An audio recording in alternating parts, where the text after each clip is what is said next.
a slope close to the Bavarian town of Oberammergau. Here, one of the mysterious tunnel systems laid out by the Nazis is hidden from the eyes of the inquisitive. The only entrance is blocked with a concrete seal. Only the state-appointed geologist may open it.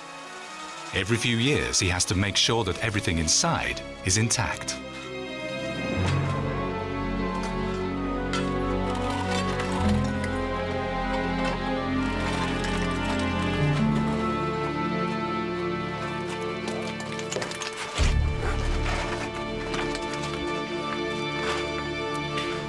Heinz Raber is responsible for about 20 subterranean tunnel systems in southern and eastern Germany. He has to test whether the installations which were built 60 years ago are still safe.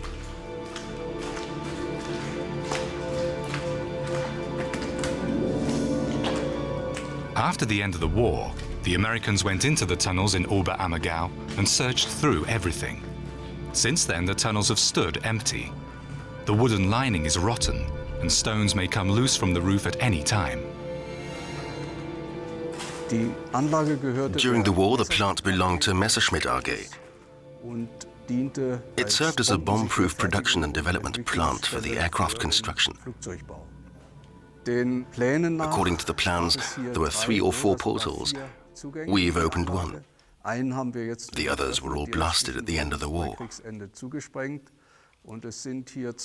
Here we have 2 parallel tunnels of about 80 or 90 meters in length, connected by cross-sections. They were used as bomb-proof production plants.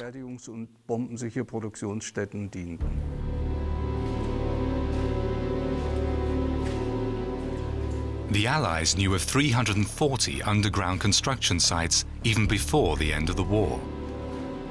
Over 400 had been given code names during the Third Reich, and the plans of the Ministry of Armaments pointed to some 800 plants.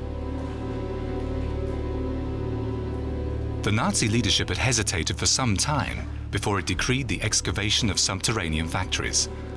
Only in the summer of 1943, when the air raids of Allied bomber squadrons became increasingly destructive, did Hitler's armament minister Albert Speer give the command to systematically transfer the war production underground.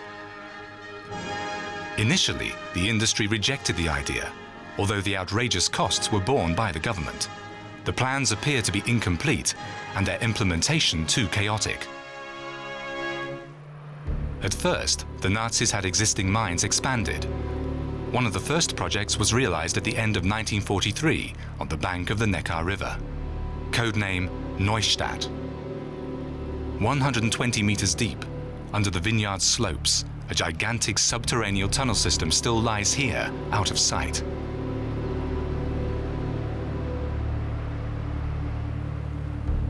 Initially, the mines in Neckarzimmern had been extracting gypsum for over 150 years. During World War I, they housed a dynamite factory, and from 1937, they were used to store ammunition. Whether the workers' latrines date from World War II is uncertain, as this tunnel system is one of the few that are still in use. The Iron Gate opens into a subterranean town.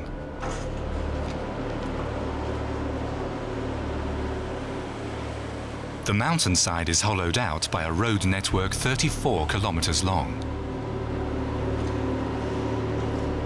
A gigantic arms forge was to be built here on an area of 130,000 square meters. It was partly put into operation in the spring of 1944. Today, the facility covers a total area of 170,000 square meters. Some units of the German armed forces are stationed in Neckarzimmern. 2 plants were transferred here during World War II. The production of ammunition casing of a nearby ammunition factory and a ball bearing production plant from a factory that was initially situated in Schweinfurt.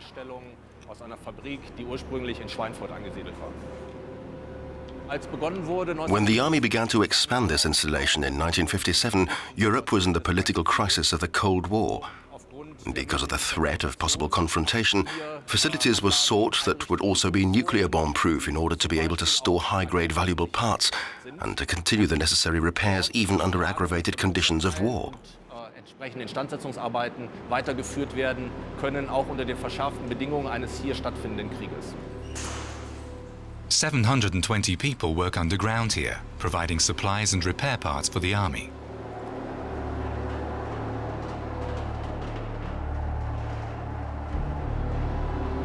The maintenance of the plant cost the German Ministry of Defense 1.6 million euros annually.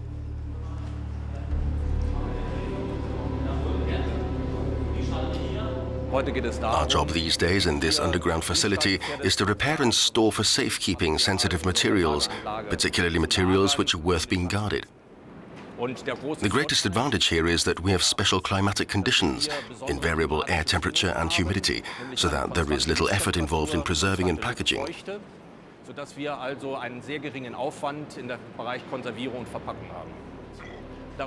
In addition, because of the few access points and ventilation shafts, the plant is also very easy to guard, so the number of guards necessary is comparably small for this gigantic installation.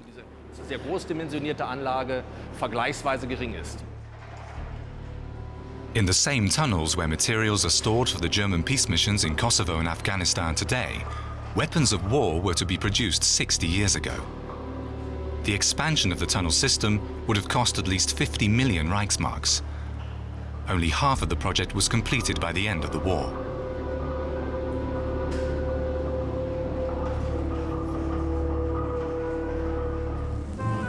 The ball bearing factories in Schweinfurt in particular were the target of the Allied bomber raids. In spite of heavy losses, the Americans succeeded in razing the factories to the ground. Their main goal, however, namely to paralyze the production of supplies for Hitler's Wehrmacht, was not achieved at that stage.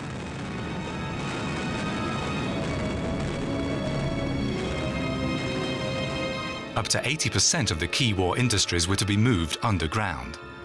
Along with the ball bearing factories, these were the production plants for aircraft engines, fuel tanks, and the secret missile program of the SS. Only about 20% of these projects were put into operation.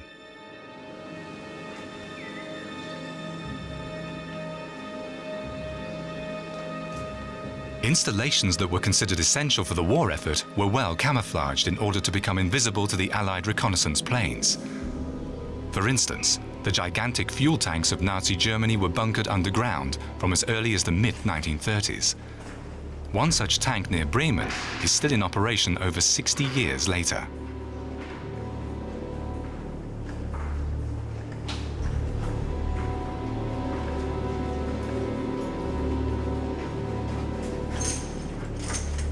The state-owned installations must be maintained regularly. Only trained personnel can descend into the tanks.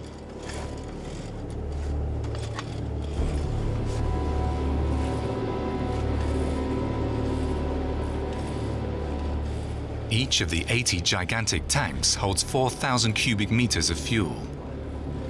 They're made of 12mm thick shipbuilding steel with a 1-meter thick concrete jacket.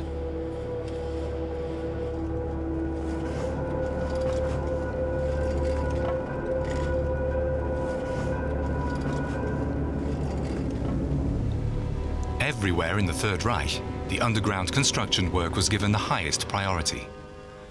Die Absicht der Feinde, durch planmäßigen und massierten Bombenwurf die deutsche Rüstung zu zerschlagen, ist gescheitert. Rechtzeitig und mit deutscher Gründlichkeit wurden kriegsentscheidende Fertigungen unter die Erde verlagert. This propaganda film is called Weapons, Hands, Hearts. It contains rare footage of the subterranean construction sites. These scenes were shot in Kala, in Thuringia, where an aircraft factory was to be built. Codename Lax. It was mostly foreign slave laborers who had to do the dirty work in the tunnels, under inhuman conditions.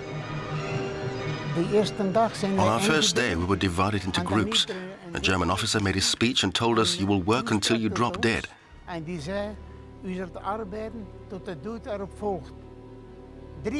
3 people had to drill holes in the tunnels, another 3 shoveled, and 1 took out the full tippers. We stood on a scaffold and drilled huge holes into the roof, 2.5 to 3 meters deep, which were filled with dynamite. Then they blasted it, and we had to get back to work and start shoveling immediately afterwards. We could not even see one another in all the dust and gases, but they were merciless. We had to carry on. After their grueling 12-hour shift, the tens of thousands of slave laborers were given a frugal food ration. At the beginning of February 1945, even 14 to 16-year-olds were assigned to Kala in order to help with the construction.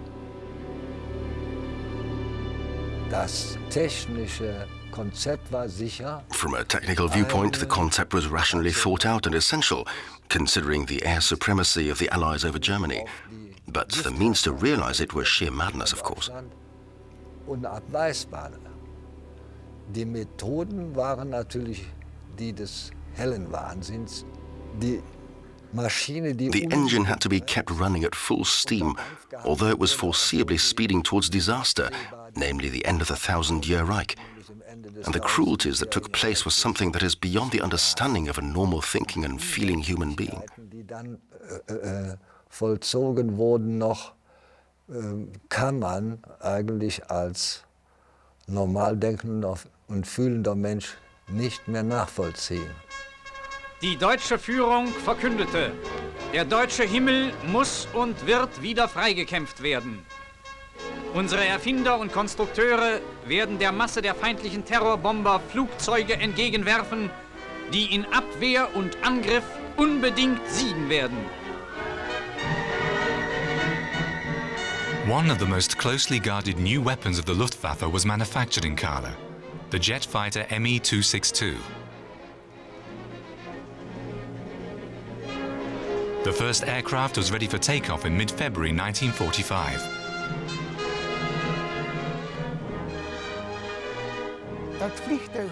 The jet fighter looked like a fish. It was ultra-modern, very slim and presumably very fast. We'd heard some rumors that the plan was to build 1,200 fighters here every month. We just couldn't believe that. But it happened before our eyes. We were all terrified because it was obvious that if the war lasted any longer, we would not survive.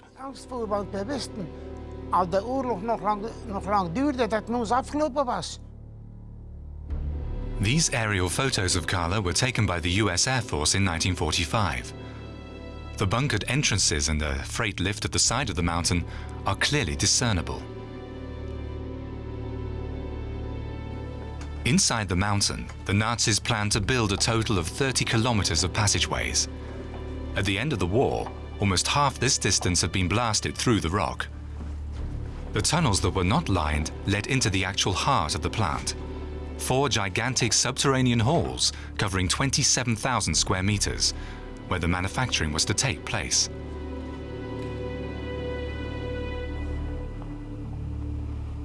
We are in one of the huge halls which they were planning to use for the assembly of the jet fighters, the Me-262. Here the fighter was put together and then transported above ground through this large cross-section of the tunnel. Then it was hoisted up the mountain by means of an elevator, and from there it would take off. Above the totally excavated mountain ridge, the Germans had apparently laid out a runway for this purpose. The serial production of the jet planes was only a question of time. As it happened, only few of them ever took off from there. I remember 2 takeoffs of Me-262s. We were working outside and were able to see the sloping elevator as well as what was happening above ground.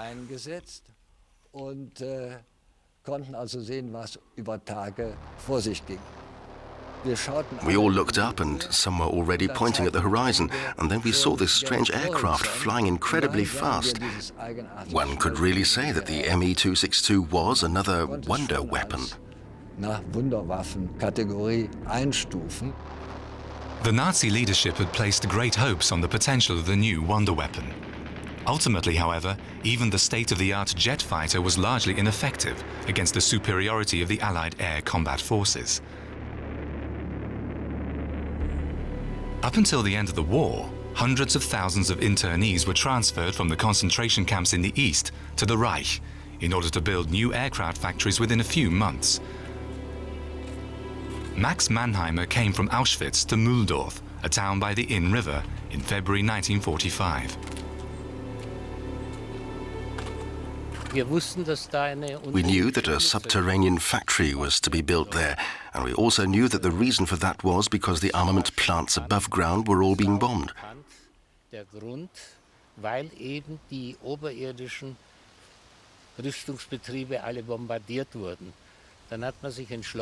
decided to transfer everything under the surface of the earth. Here, for example, there should have been 3 stories underground and 3 stories above. To me, it seemed like ancient Egypt and the building of the pyramids. A lot of people running back and forth, driven by overseers, because it was a project that had to be finished very quickly.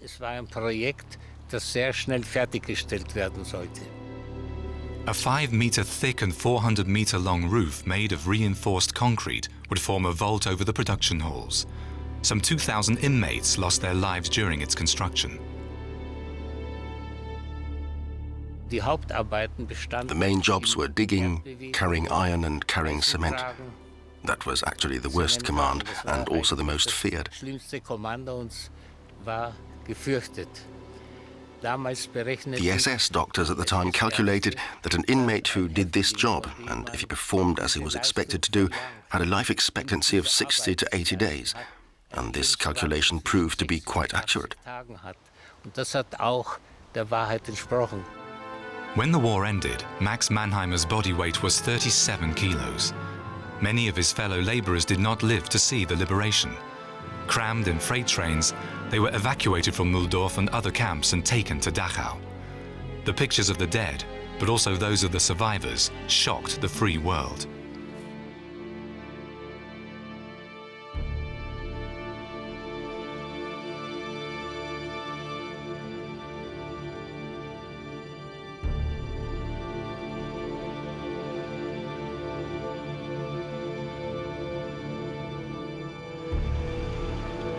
In a forest northeast of Nuremberg, there is another hidden portal to a tunnel, usually sealed by a concrete wall. Mining engineers have opened it in order to carry out some maintenance work.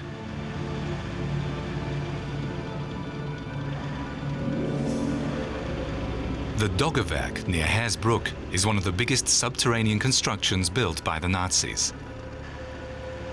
Even today, the people in the surrounding villages in the Franconian Alb do not know how large the mysterious tunnel system in the mountain really is.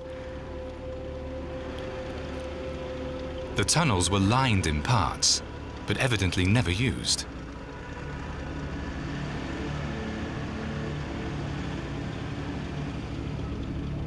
Once a year, Heinz Raber inspects the installation. Especially during the winter, tunnel parts cave in and must be repaired, a job which requires a lot of effort. The mining expert is well aware of how dangerous working underground is, particularly in the sections that had not been reinforced by the Nazis. Loosened blocks of stone can fall at any time.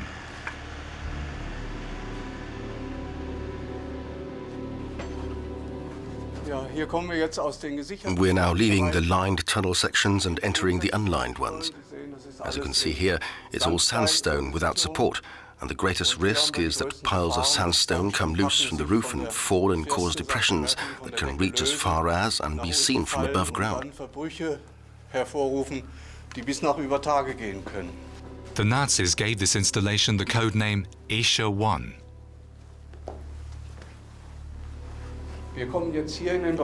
We're now coming into a heading to the point where this tunnel should have been driven forward. You can see here that the boreholes for blasting, these black dots, had already been made.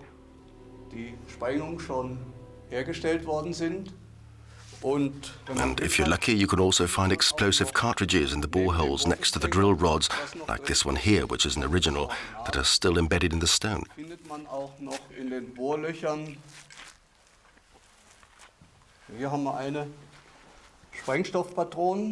Here is one such cartridge.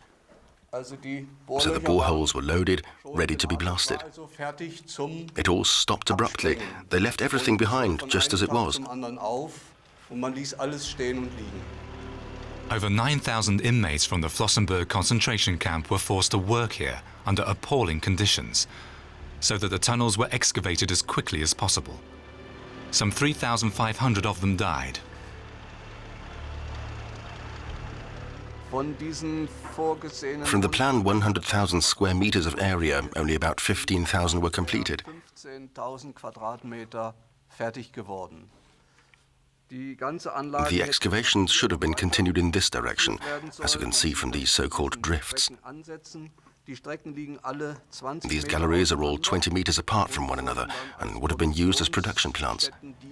The excavation works on this tunnel system began in March 1944 and continued up until May 1945.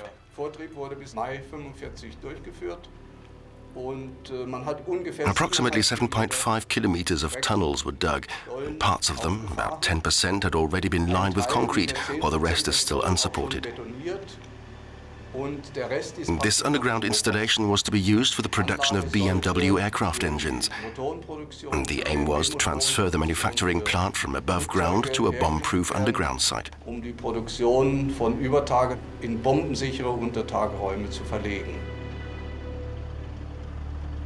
The slave laborers blasted and removed 500,000 cubic meters of Dogger sandstone from the mountainside. Yet aircraft engines were never built here. By order of the American occupying power, the portals to the tunnel system were walled up after the war, and the abandoned plant fell into oblivion. Every now and again, former concentration camp inmates come here in order to commemorate their murdered companions.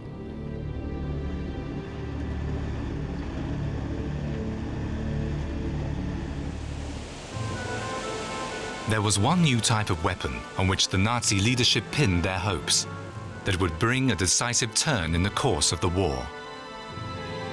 In the propaganda jargon of the Third Reich, it was called V2. V stood for vengeance. Missile engineer Wernher von Braun had developed in Peenemünde a new ballistic missile of the type A4 to a stage where it was ready for production. With the V2, the Nazis wanted to bomb targets in England and thus terrorize the British civilian population.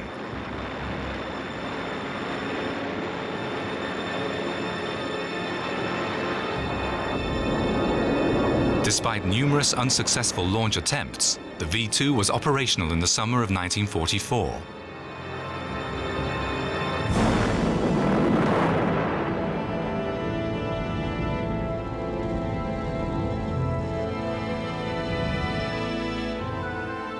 An inconspicuous mountain ridge in the Harz region. In mid-April 1945, American troops advanced to the town of Nordhausen. In the shadows of the Kornstein mountain, they found a concentration camp with emaciated inmates and many corpses.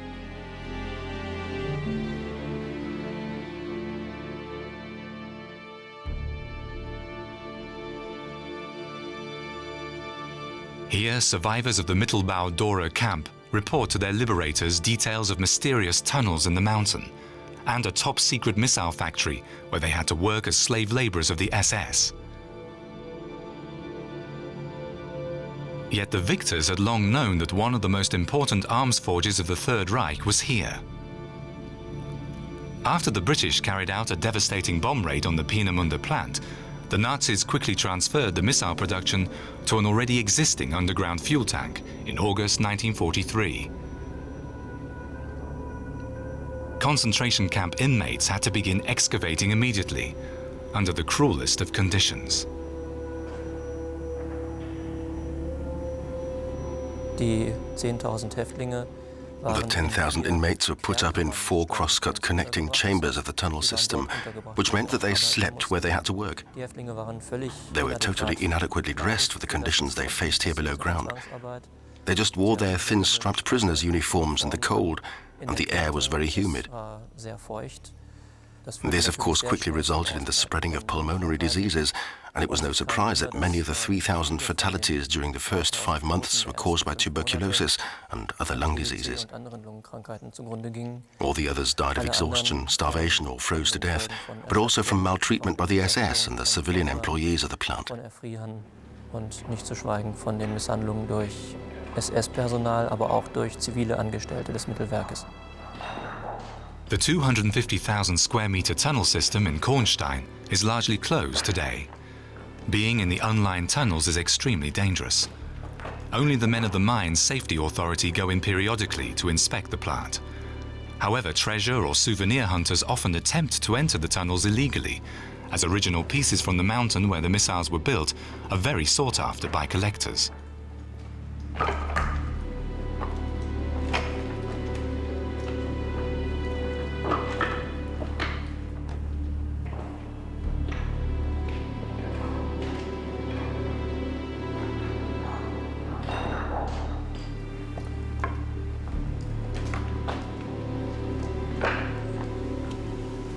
Peter Wolf was brought to Mittelbau Dora from Auschwitz. As a Jewish inmate, he was given the camp number 105065. His memories are so dreadful that he does not want to enter the tunnels again. We were inmates in the camp at Nordhausen. A train took us every morning and drove us to the tunnels. We were considered the death commando, and people called us that too. Working outside was somewhat easier, if you can use that word, compared to inside, because inside one was under constant SS supervision, and people were beaten all the time.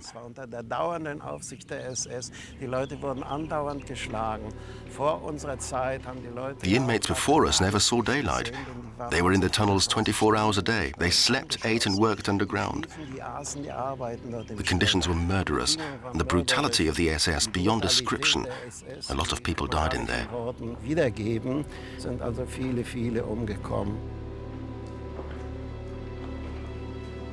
These memories demonstrate the unspeakable suffering of the slave laborers. Today, the interior of the mountain is still littered with debris. It's almost unimaginable that an entire factory was once in operation here.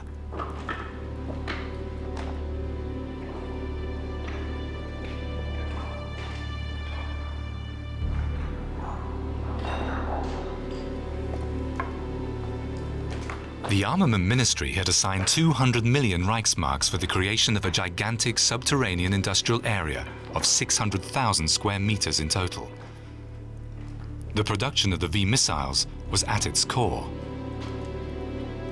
1,000 rockets were to be produced per month, according to the ambitious plan. In April 1944, the output was 450, and even this number was rarely achieved, as the production seldom ran smoothly.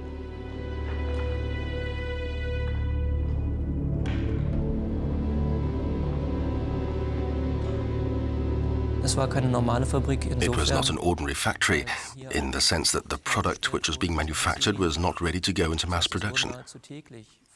Almost on a daily basis, Peenemünde, the development plant of the A4 missile, would send orders to alter the production process, and these modifications were then adapted into production here. As a result, more than half of the rockets produced were not fully operational. Nicht funktionsbereit waren. Rare color pictures taken by Hitler's cameraman Walter Frenz.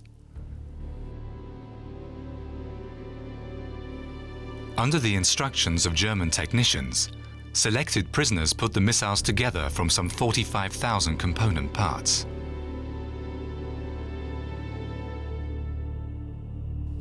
The assembled V2s were taken to Tunnel 41 for the final inspection.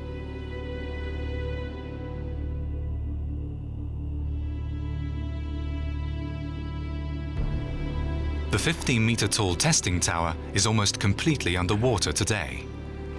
From here, the missiles were loaded onto freight trains and transported to the launching sites in northern Germany and occupied Holland. After the end of the war, first the British and then the Americans collected everything that could be of use from the plant. Then the Soviets came and took whatever was left.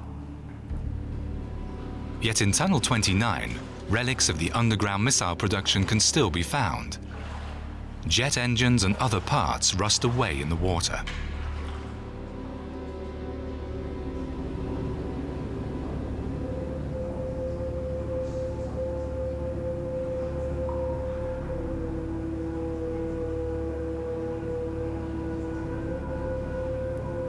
They are the last remnants of the insane idea to transfer most of the Third Reich's armament production under the earth. Whether the deployment of a great number of operational missiles would have influenced the outcome of the war is questionable. In Kornstein, however, their production plant was almost unassailable.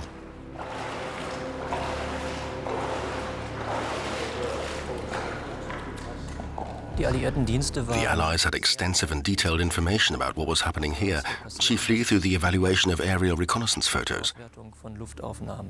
For example, they'd located and knew exactly where the ventilation shafts were in Kornstein, and they thought long and hard about whether they could drop phosphorus or other incendiary bombs into the shafts in order to bombard the underground factory and render it obsolete. Die Untertageanlage zu bombardieren und unbrauchbar zu machen. US Army footage from April 12, 1945. The whole horror of the Mittelbau Dora concentration camp revealed itself to the liberators after a British bomb raid had heavily damaged the Bulka death camp. This was where the emaciated SS slaves were brought to die. Annihilation through work.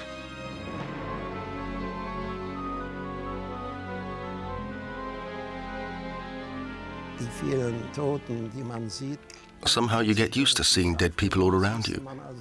Early every morning, each block had to report for roll call. Everyone had to be counted, even those who had died during the night, so we had to lay them on one side. We were always happy to survive the day. I'm often asked, why did you not offer any resistance to the SS troopers? And I always reply, if we were still alive by the evening, we had offered enough resistance the whole day.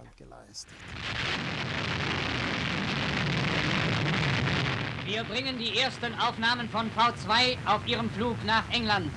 Sie wurden aus Gründen der Geheimhaltung aus größerer Entfernung gemacht und geben nur einen schwachen Begriff vom wirklichen Größenverhältnis der V2. In rasender Geschwindigkeit steigt der schlanke Stahlleib in die Stratosphäre.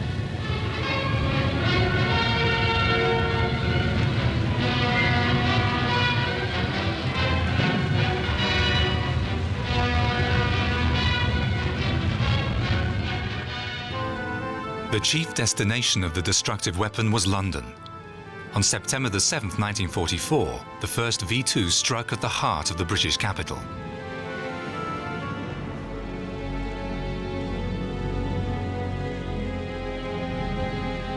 Tens of thousands more would follow. At least that was what the Nazi leadership was planning.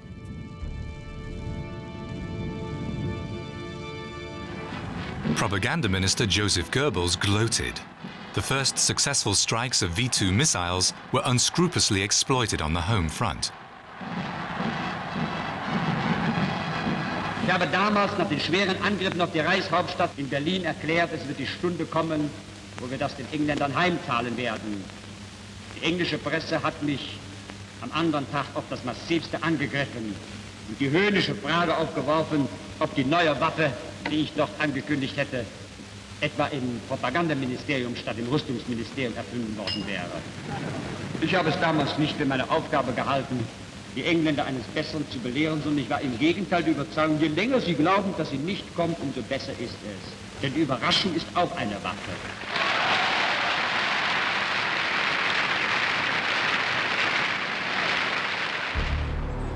Initially, the Nazi leaders had planned to launch the V missiles from gigantic launching bunkers. In May 1943, construction of a concrete colossus 40 meters wide and 75 meters long began in Watten in northern France. The German engineers believed that the 5-meter thick reinforced concrete roof was impenetrable. British bombers proved them wrong in the summer of 1944. The incomplete base was severely damaged by bombs and became useless for launching V missiles.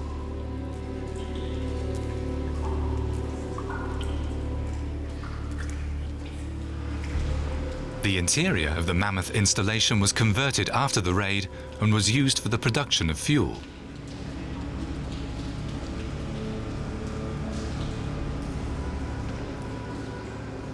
A true-to-scale model of the V2 reminds us today of the original purpose of the plant. From the Wehrmacht's viewpoint, the destruction of Watten was a tactical error on the part of the Allies, as the bombing led to new launch possibilities being considered. The missiles, according to the plans supported by Professor von Braun, should be launched from a number of mobile ramps. These easily camouflaged launching sites could not be identified in time by the enemy. It will be difficult for Allied bomber pilots to locate and destroy such targets.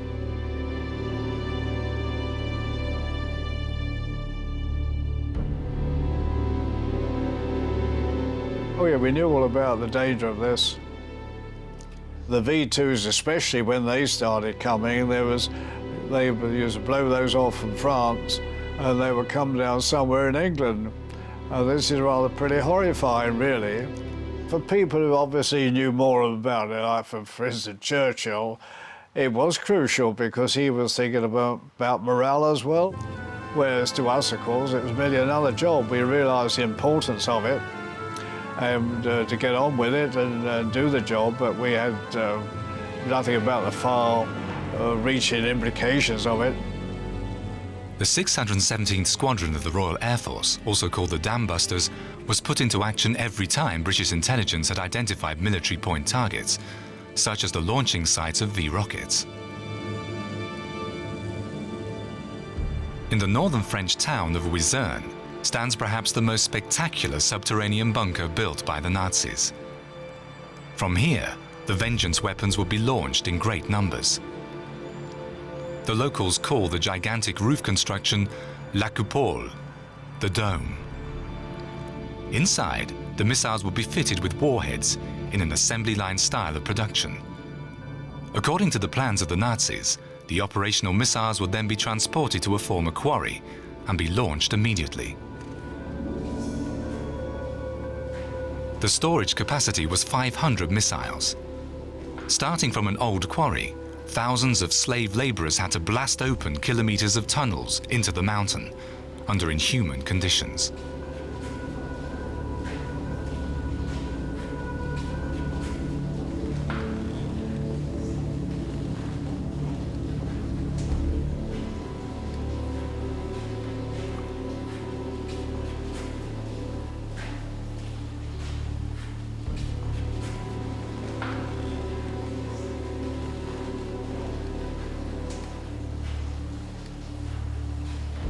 The concrete dome was 5 meters thick and weighed 55,000 tons. It would form a protective vault over the heart of the unit.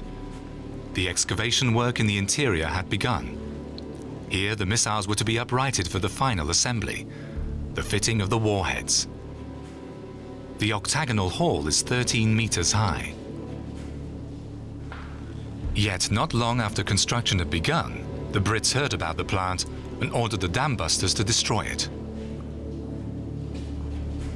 It was important, in fact, that we knocked it down before it started sending all these dreadful things over to us. We were thoroughly briefed because we were told everything they knew about them. The whole idea of it as well was to undermine targets. So it had a dual effect. If you've got a direct hit, it will blow the place up and blow it completely to smithereens. And at the same time, it would undermine all the foundations. British military engineers had developed a special type of bomb for this purpose. The 12,000-pound tall boys could penetrate through meters of solid concrete. On July the 17th, 1944, these bombs were used to attack WWII. Although the planes of the 617th Bomber Squadron did not manage to land a direct strike on the dome, the entire plant became ineffective after the raid.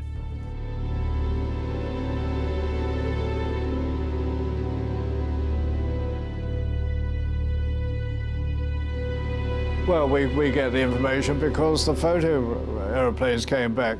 Almost immediately they were over there and they got the photo and they'd come back and we would be told how successful the raid was, and also, you know, if you had to go again, because with tall boys, you normally didn't have to go again if it was successful, see. 11 days prior to that, the dam busters had also attacked Mimoyek, a small village just a few kilometers away from the Channel coast, to the south of Calais. By command of Nazi Armament Minister Speer, the building of another subterranean plant had begun here in the summer of 1943, for the production of a weapon which was to reach London directly, just like the V2. One single tall-boy bomb was enough to end Hitler's dream of the so-called England cannon. The bomb broke through the 6-meter-thick concrete roof and exploded inside the mountain.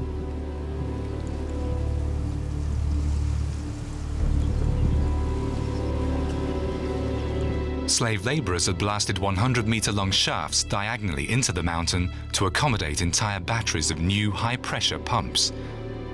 These cannons, also called V3 or Busy Lizzies, were supposed to fire shells to distances of up to 200 kilometers. It's not clear which kind of shells the England cannon was to fire at a speed of 1 kilometer per second. Theories exist that mention biological or chemical weapons, but there's no evidence to support them. After the successful bombing raid, the installation was useless, but not completely destroyed. Today, a few of the 60-year-old tunnels are still accessible.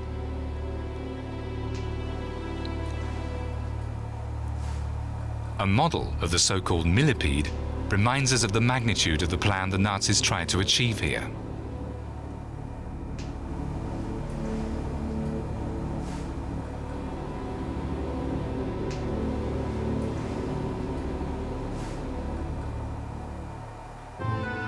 The threat for England had obviously been so great, the British Prime Minister Winston Churchill concerned himself with Mimoyek for 8 months after the liberation of France.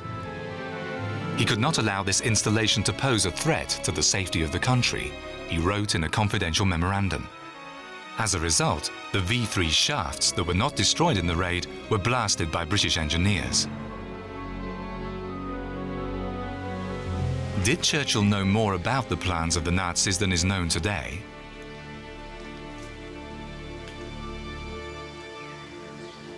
An obsolete railway track leads into no man's land. Falkenhagen, southeast of Berlin. British records concerning this small place in Brandenburg's countryside are partly classified to this day. The reason is that here was to be produced one of the most dangerous weapons of mass destruction in the history of war.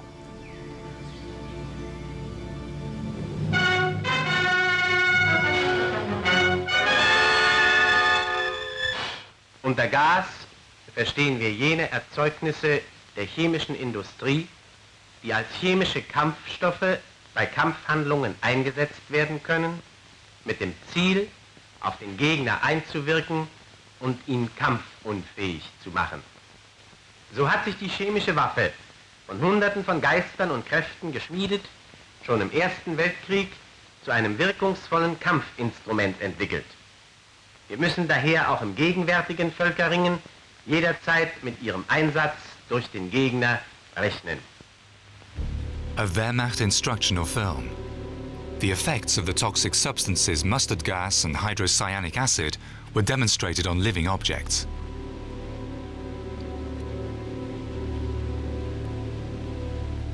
Great Britain, the United States and the Soviet Union stockpiled large amounts of these warfare agents during the Second World War. Nazi Germany also had some 55,000 tons. Yet these lethal gases were not used. The memories of the terrors caused by the use of gas in the First World War were too dreadful. Dr. Hoffman, a physicist and former member of the GDR's Academy of Sciences, has been investigating the history of Falkenhagen for decades. In 1938, the military had built the unit in a large, densely forested area to protect it from inquisitive eyes. Under the codename Seewerk, scientists here developed mostly incendiary substances. Incomplete parts of buildings testify to a project which was started here in 1944. The Army Supreme Command had made the grounds available to IG Farben. The chemical concern was to produce a completely new chemical warfare agent.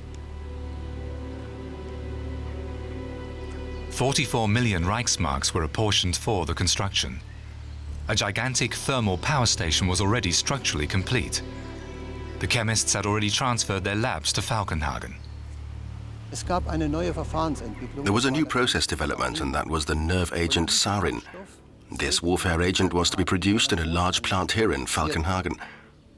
Sarin mainly affects the respiratory system. The concentration of one droplet which evaporates into a cubic meter of air is sufficient, and when one comes into contact with this agent, death by respiratory failure will result within 6 minutes. Innerhalb von 6 Minuten bei schlagenden Herzen erstickt. Die Atmung wird außer Gefecht gesetzt. The traditional chemical weapons that were known at the time would have been recognized by the soldiers on both sides.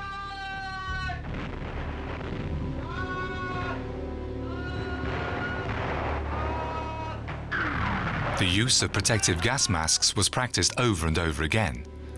Sarin, however, was different. One could neither see it, nor smell or taste it. With sarin, death came with no warning. It's said that Hitler had forbidden the use of gas because he'd almost lost his eyesight after a gas attack during the First World War. At the same time, however, he personally ordered the production of sarin. Would he have had the nerve to use this new weapon if it had been available? With a month's production of sarin, the Nazis would have been able to eradicate the population of a city as large as London. When the Red Army reached the borders of the Third Reich at the beginning of 1945, the German chemists in Falkenhagen packed up their equipment and left. Nothing should give the victors any clues about their plans. Sarin was never produced here.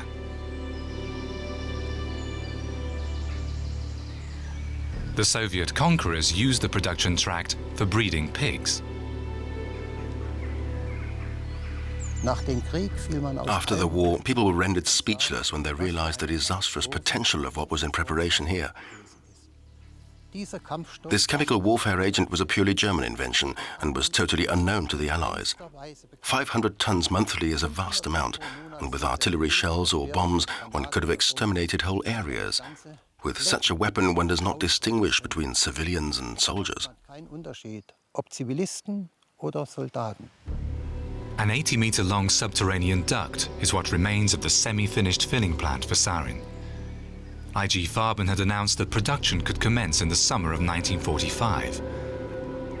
How realistic that was can no longer be established today.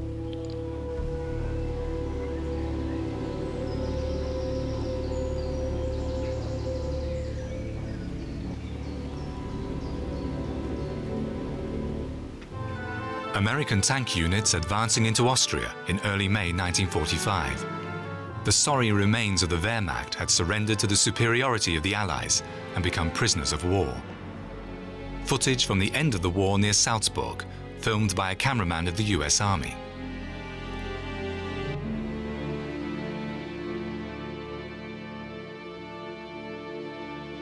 On May the 8th, 2 days after the Ebensee concentration camp was liberated by the Americans, war correspondents documented the suffering of the survivors.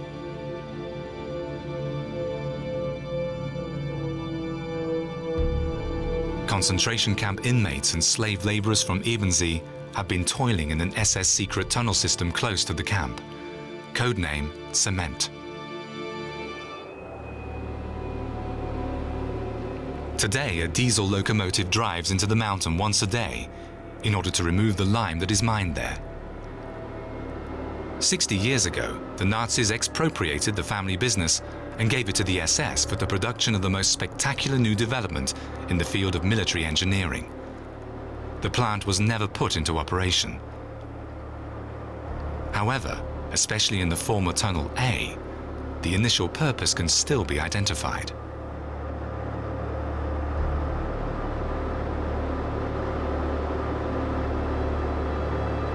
The halls in which intercontinental missiles were to be assembled under the supervision of SS Obergruppenführer Hans Kammler are 30 meters high.